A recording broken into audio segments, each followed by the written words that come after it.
Hello everybody and welcome back to this week's new reading vlog. Today I am going to be reading some of the books on the Goodreads choice and nominations list for the romance category as I did for the mystery thriller. So if you're interested in seeing that one, I will have that linked down below or up in the cards as well. I decided to choose Leather and Lark since I read Butcher and Blackbird, Lies and Weddings by Kevin Kwan, Wild Love by Elsie Silver, and The Pairing by Casey McQuiston. Those are books that were already kind of on my radar that I had seen other people reading and seemed quite popular, although a lot of them do seem very popular. So let's jump right into the vlog portion and see my thoughts. My first book is Leather and Lark by Brynne Weaver. I think this was pretty highly anticipated by a lot of people because of the hype surrounding Butcher and Blackbird, which I read earlier in 2024. This is my last book of 2024, but I honestly think I might DNF it. I reached my goal already, so it's fine, but I'm up to page 96. I was reading this last night and I was just getting like so bored and not really into it. And I think like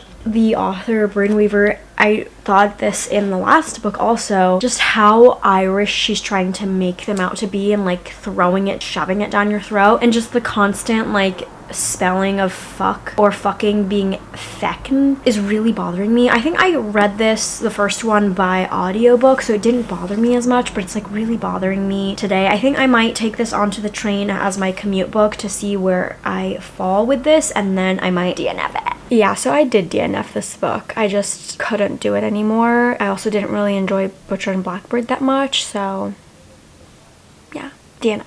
I'm making coffee and waiting for Coda to finish getting ready so we could go to the gym, but I've made like a decent dent into Lies and Weddings by Kevin Kwan, which is another book that is a Goodreads choice nominee in the romance category, which I'm confused about because this is not a romance. This is reading very, very contemporary, as does like Kevin Kwan's other books. I haven't read what's the other one? Sex and Vanity. This is really fun. It's very like Kevin Kwan's typical humorous writing. If you've read like Crazy Rich Asians, I really liked that trilogy. I thought there was gonna be like a sequel to the movie. Unsure about that. I think this has been miscategorized. There is supposed to be like a little bit of a budding romance, or there has been someone who has like professed his love to someone, but like I wouldn't necessarily say that it's enough to categorize this as a romance. There's a lot of things going on. There's a lot of players. There's a lot to add to the story. In this book, we're following a bunch of characters. Rufus is the Viscount of St. Ives. He is the first son of an earl, and he is basically just waiting for his dad to die, so he has like a purpose, something to do, and he wants to be an artist or something, or he's playing around. He is half British and half Chinese, and his mother is the worst. She's like the typical tiger mom character in Kevin Kwan's books, and she is so overbearing, just on one,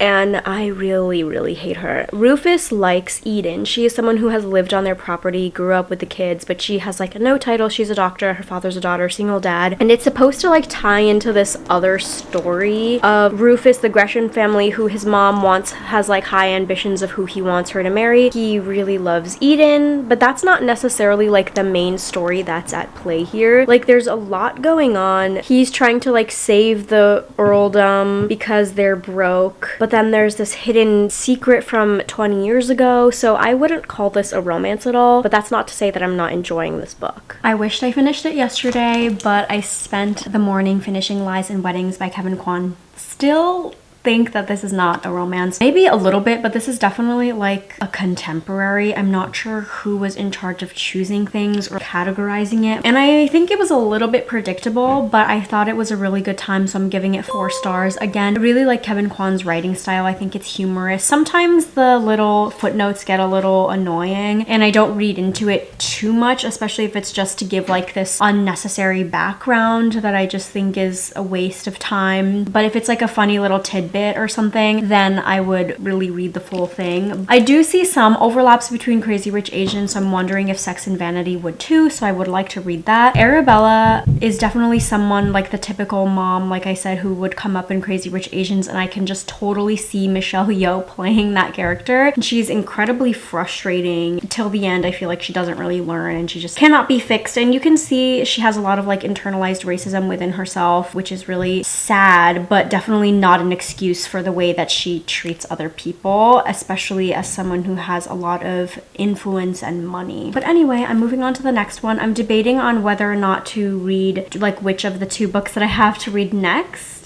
I'm really glad I'm finally starting a new book. I'm headed to the gym right now, but I need to fill up my water bottle. I'm very parched. I wanted to pop in to say hi. I started reading The Pairing yesterday. Shockingly, the library doesn't have the sprayed edges. I'm about 104 pages in. I wanted to read a little bit more, but I was getting very, very tired, which was like a new feeling for me because I've been having trouble sleeping. So I'm 104 pages in. This book is a queer romance by Casey McQuiston, and it's about Theo and Kit. They were childhood best friends. They became each other's crushes, and then they dated, and now estranged exes. They had a very, very bad breakup, and now Kit is a pastry chef in France, in Paris, and Theo is a bartender and an aspiring sommelier. When they were dating, they had this European tour planned, but they broke up. But they got these vouchers to cash in for whenever, and I think at the 4-year mark of having broken up, they decide to go on this trip. Unknowingly, the other is there, obviously. They both had the same idea, so now they're trapped for 3 weeks on this romantic sightseeing trip across France, Spain, and Italy, and they agree that they are going to have this friendly wager of seeing who can sleep with the most people in each city. I've passed the wager, and at the moment I think it's Theo that's winning. It's good so far. Like, you could tell that the relationship is a little bit strange, especially from going from childhood friends to having like the worst breakup and then not having seen or talked to each other at all. Like, their families were connected and now they're not. So it's very, very weird. The only thing is that each chapter is so long because it's like a chapter per city that they visit. So this is one chapter.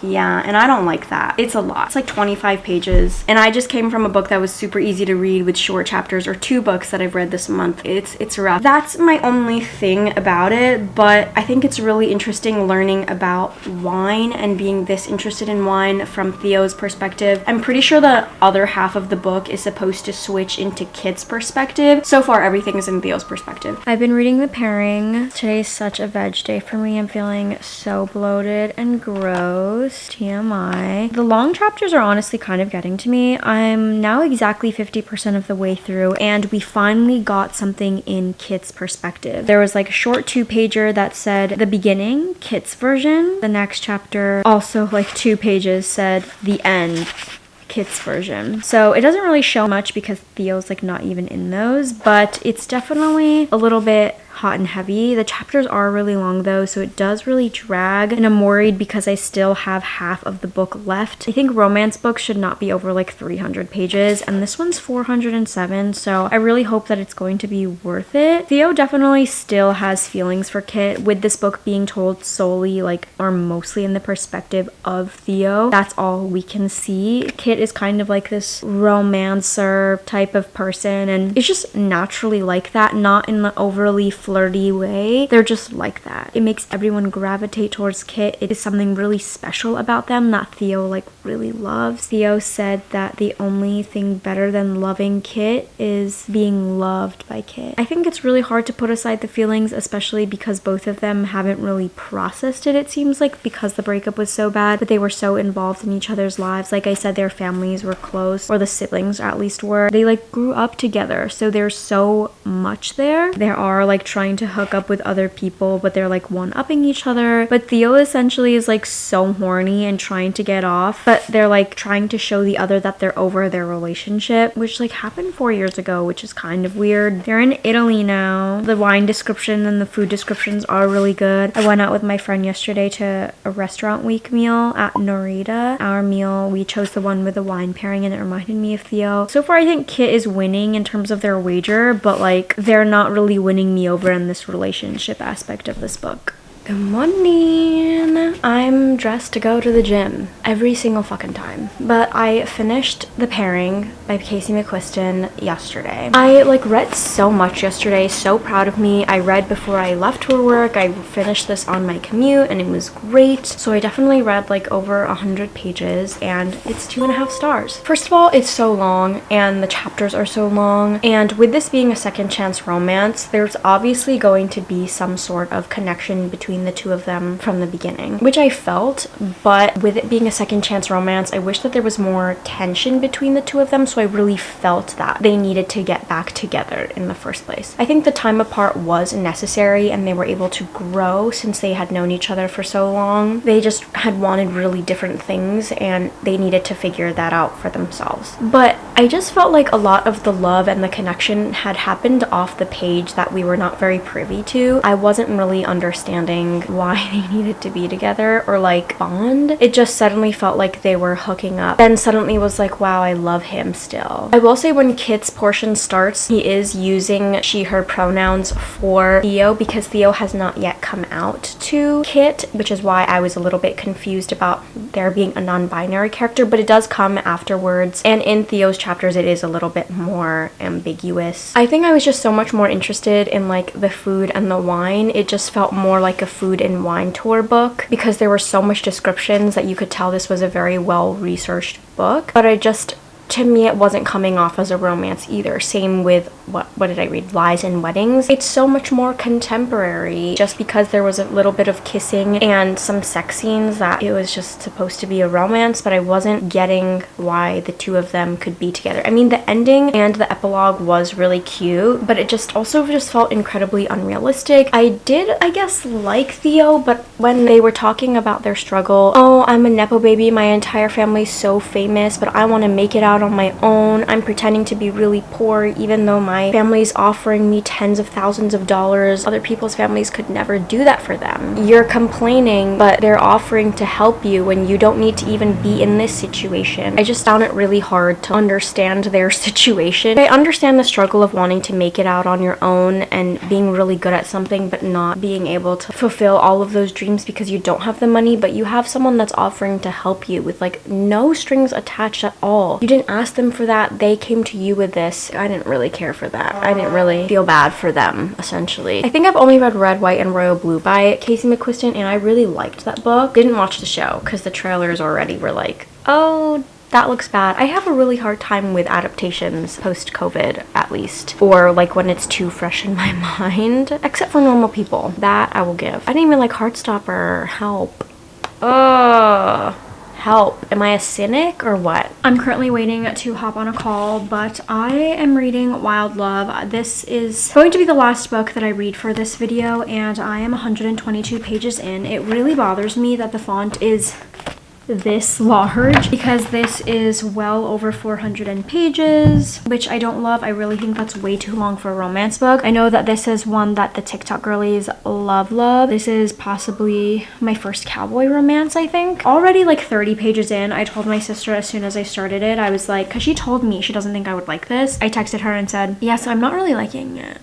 There is that. This isn't giving anything away, but right like at the beginning we find out that the male main character Ford has a daughter. He was a sperm donor and she appears in his life. It just does not make sense to me that he's taking care of her, that her parents didn't have other close, like maybe they didn't have family but they didn't have close friends, someone actually trustworthy that they know of to be taking care of him. Just because he is a billionaire doesn't mean that he is qualified to be taking care of her. He's still an absolute stranger and I hate that. I don't know how old they are. They're probably like mid to late 20s, like somewhere around my age. It's supposed to be older brother's best friend. Our female main character Rosie is coming back into town after living in the city. Something happened at her old job. Her boyfriend at the moment is not very supportive of her decision to quit and like be back in her hometown. I'm 122 pages in. I kind of want to DNF it. That's like the mood. It's like 2 stars right now, but I think because this is a video, I'm either going to truck through or read 50% and figure out where I fall, but like I really don't understand. I've probably only seen like white girls read this, so that's not really great in my opinion also. So last night, I was really thinking about whether or not I wanted to pick this back up. I really didn't want to, so I ended up reading something else. So I decided to sleep on it and decide in the morning today if I would continue this or not, and I think I'm going to DNF this. To me, it doesn't speak very well that the only people that I've seen reading and enjoying this are white girls. I checked on my Goodreads as well to see what my mutuals are thinking. Most of the people of color that I have seen reading this have given it 3 stars or less, and otherwise otherwise it's just a bunch of white girls. I think it's really bland so far. They're the same. To me, like West, Rosie's brother, and Ford, the male main character, are indistinguishable. Rosie doesn't really stand out to me as a character, and I'm already 122 pages in. I feel like even if that's not that far into a 400 plus page book, like it should still be enough for me to decide whether or not I like a character or not, and that's a little bit too long for me to be like, oh, I actually don't know if I do, but I'm still gonna read this anyway. I feel like it's going to end up being a 2-star read, and I don't want to waste my time doing this. So someone commented on my video of doing this for mystery thriller books, and they said that they have seen a correlation of only the most popular books making it onto the nominations list after Amazon has acquired Goodreads or something like that. Kind of see that because I do really enjoy reading mystery thriller and romance. I would say it's my most read genres, and yet I didn't really enjoy anything on this list. And the one book, or either of the list, if you've seen my other video, I'll have it linked also, and the one book that I did enjoy, Lies and Weddings, was a fucking contemporary. Like, that's just honestly such a fucking joke to me. I'm pulling out my Bujo to see how I rated these other books, because this was just so disappointing. I read Lies and Weddings, right? 4 stars I gave it because it was fun, but not a romance. The second book that I read, or actually the first actual book that I read, was Leather and Lark, which I fucking DNF'd also. I read The Pairing by Casey McQuiston, and I gave that 2.5. I have 2 DNFs and a 4-star and a 2.75. What? That's a joke. Anyway, please recommend to me romance books that are actually good. The one that I did enjoy that I read this year was Business or Pleasure by Rachel Lynn Solomon. If you can recommend me something like that, a second chance romance that's actually good, or maybe a decent cowboy romance or something, and I'll see you on my next video. Bye.